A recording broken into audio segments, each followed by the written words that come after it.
দেখেন, আওয়ামী লীগ প্রশ্নে যদি হয়, আমি বলবো যে আওয়ামী লীগের তো সমর্থক প্রচুর আছে, তারা অ্যাক্টিভ নাই, কারণ এখন সংসদে আইন পাশ হয়েছে, আওয়ামী লীগকে নিষিদ্ধ রেখে সন্ত্রাসবিরোধী আইন হয়েছে।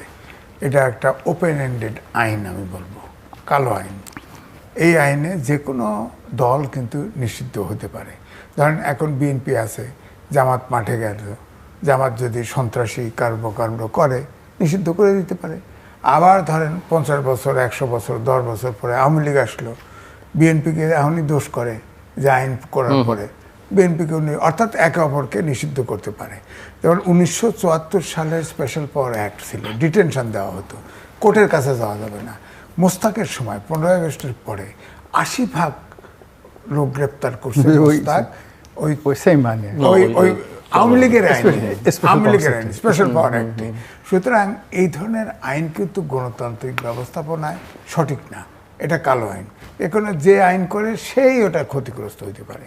সুতরাং এই আইনটা হয়েছে, তো এখন ধরেন যে অবস্থা, এখন একটা এমনি জনশ্রুতি আলোচনা আছে যে একটা রিফাইন্ড আওয়ামী লীগ হতে পারে, মানে নির্দোষ ব্যক্তিদের, যারা ধরেন যারা চুরি টুরি করছে, সন্ত্রাস করছে, এরা তো 1% ভেঙে গেছে। ধরেন আওয়ামী লীগের তো কমপক্ষে আপনার 30% লোক ছিল। এখন যদি শেখ হাসিনা ফেরে, তাহলে দেখবেন অভ্যুত্থানের সব শক্তি এক হয়ে যাবে। তাকে অবশ্যই আপনাকে, যেমন মানব জমিনের রিপোর্ট ছাপা হয়েছে, যে সেটা যদি আমি ধরি না, সেভাবে হবে না। কারণ ভারতে এখন চায় না যে আগের মতো যে অন্তর্বর্তীকালীন সরকারের সময় যে টাসেলটা গেছে, সেই জায়গায় ভারতও ফিরতে চায় না। ভারতও বলে যে আমরা নির্বাচিত সরকারের সাথে কাজ করব, এবং এটা তো আমরা পাচ্ছি। যেমন তেল ক্রাইসিস, রাশিয়ার থেকে তেল এনে ভারতের মাধ্যমে দিতে চায়, আবার আমেরিকার গোপন চুক্তি করে রাখছে বাংলাদেশ অন্তর্বর্তীকালীন সময় 3 দিন আগে, ক্ষমতা ছাড়ার 3 দিন আগে।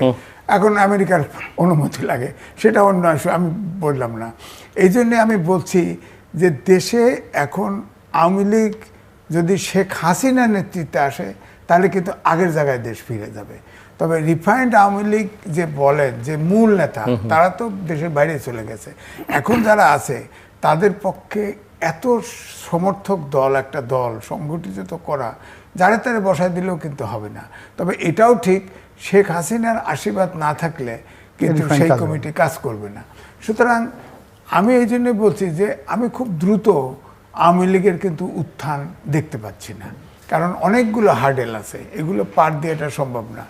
আর এখন যেহেতু নিষিদ্ধই আছে, এখন তো তাদেরকে আপনার এই আইনকে উপেক্ষা করে সংগঠিত হতে হবে। যে দায়িত্ব নেবে সেও তো গ্রেপ্তার হতে পারে, কারণ আইন তো নিষিদ্ধ আছে, করা আছে, পার্লামেন্টে পাশ করা, এটা বৈধ আইন। আইনে এখন যদি কেউ, এখন ধরেন রনি ভাই দায়িত্ব, বিএনপি এটা করলো কেন? কারণ অন্তর্বর্তীকালীন সরকারের সময় থেকে আমরা লক্ষ্য করেছি, শুরু থেকে যখন এই আওয়ামী লীগের ভবিষ্যৎ নির্ধারণের আলোচনাটা শুরু হলো, তারা তো সবসময় বলেছে আমরা কোনো রাজনৈতিক দলকে নিষিদ্ধ করবার পক্ষে, এমনকি জামাতও কোনো কোনো পর্যায়ে কেউ কেউ কখনো কখনো বলেছেন। জামাত, আপনি দেখেন এই আইনটা যখন পাশ করে, তখন কিন্তু জামাত বসেছিল। জামাত বোঝে নাই যে সেও একদিন আক্রান্ত হইতে পারে, এ ধরেন এই যে মাঠে যাচ্ছে, আপনি দেখেন জামাত তো বলছে যে জুলাই সনদ অক্ষরে টোটো বাস্তবায়ন করতে হবে। তো নারী কোঠায় এখন বিএনপি সিট অনুযায়ী ভাগ করে দিছে, তারা তো নমিনেশন দিয়ে ফেলতেছে, তারা তো আর জুলাই সনদে নাই, তাহলে জামাত নাই। আবার 4 তারিখে মিছিল বার করছে, শান্তিপূর্ণ মিছিল বার করে কাকরাইল পর্যন্ত গিয়ে ফেরত গেছে।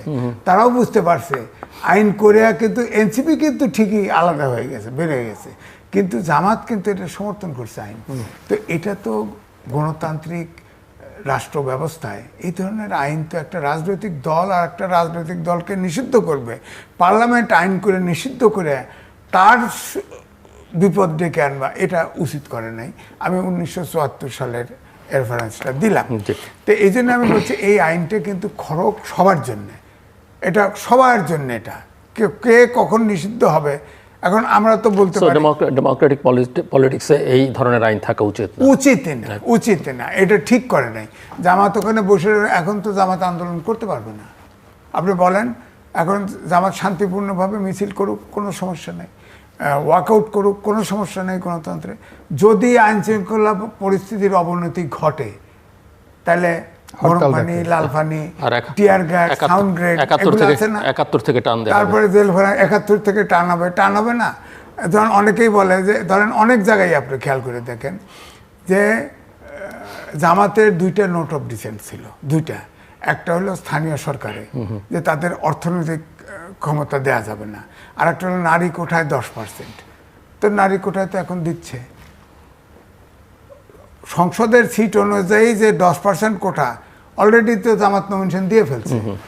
আবার আপনার ইয়েতে স্থানীয় সরকারে তারা তো স্থানীয় সরকার শক্তিশালী করতে চায় না, কিন্তু বরাবরই তো একটা জনমত আছে যে উন্নয়ন কাজ সংস্কারে কিন্তু আছে যে সংসদ শুধু আইন করবে আর স্থানীয় সরকার উন্নয়ন কাজ করবে, অথচ জামাত কিন্তু সেখানে নোট অফ ডিসেন্ট দেওয়া আছে।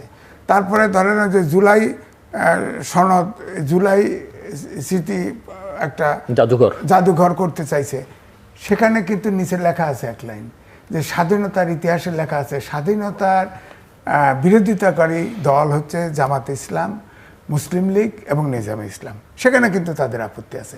তা আমার বক্তব্য এইটাই যে তাহলে কি এই জুলাই সনদ যদি এইভাবে আলোচনা করতো, জামাতকে এই 3টে রাজি হতো? এখন যে বিএনপিকে দোষ করে অমুকটা আইনে বাধা দিচ্ছে, অমুকটা করতেছে না, সংবিধান দেখায়, ওনারা কি করতেন? ওনারা তো নোট অফ ডিসেন্ট, ওনারা যদি সরকার গঠন করতো তারপরেও তো এই 3টে আইন ওনারা করতেন না, ওনাদের মতো করেই করতেন, এটা পরিষ্কার। দ্বিতীয়টা হচ্ছে যে জামাত ইসলামকেও ভাবতে হবে, ধর গণতান্ত্রিক ব্যবস্থাপনায় যদি আমরা গণতন্ত্রে যেতে চাই, যেটা আকাঙ্ক্ষা করি, ধরেন 71 সাল থেকে তো আমরা বঞ্চিতই বলবো, এদেশের জনগণ, আমরা গণতন্ত্রের মুখ দেখলাম না। হ্যাঁ, আমরা তো একটা অভ্যুত্থান ঘটেছে, সেখানে শিশু, নারী, সব শ্রেণী পেশার 1400 লোকের প্রাণ গেছে। একটা আকাঙ্ক্ষাতে ছিল ফ্যাসিবাদের বিলোপ, অর্থাৎ গণতন্ত্র চাইছে, আইনের শাসন, সুশাসন। সেখানে আপনি যদি বলেন জামাত ইসলাম, এটা তো সার্বজনীন দলও না। আপনি দেখেন এনজিও টাইপের দল, তাদের কত অর্গানাইজেশন আছে, এই অর্গানাইজেশনে জামাত সমর্থক ছাড়া কেউ চাকরি করে? এরা যদি ক্ষমতায় যায় তাহলে জামাতের যে সমর্থক, জামাতের তাদের জন্য দেশ হবে, অন্যদের জন্য তো হবে না। সুতরাং গণতান্ত্রিক যুগেতে আবার গুপ্ত সুপ্ত তো থাকেই, সব দলের মধ্যেই আছে, বিএনপির ভিতরেও আছে, আওয়ামী লীগের ভিতরেও আছে। তো গুপ্ত সুপ্ত আছে যে দলে, সেই দল তো আসলে গণতান্ত্রিক রাজনীতির জন্য ফিট না। সুতরাং সুযোগ পাইলেই তারা যদি আন্দোলন হবে না, এই জন্য আমি বলছি আন্দোলন হবে না। যেমন এই যে নারী কোঠা আছে না, সেখানে সংরক্ষিত নারী কোঠা কিন্তু জামাত মেনে গেছে, অনেক জায়গায় মানতে তারা বাধ্য হবে, কারণ ওই যে আইন করে রাখছে, বুঝে করুক আর না বুঝে করুক, করে ফেলছে, সমর্থন দিয়েছে সংসদে। এখন ওইটার প্যারাজালে তারা কিন্তু আর কোনো তাফালিং করতে পারবে না। ইলেকশনের আগে যেমন জান্নাতের টিকিট, অমুক টিকিট, কমক টাকা দেওয়া, ওই যে আছে না এক ব্যারিস্টার ওপেন ফুটপাতে টাকা বিতরণ করছে, এখন কিন্তু এগুলি পারবে না, এখন হিসাব করেই করতে হবে।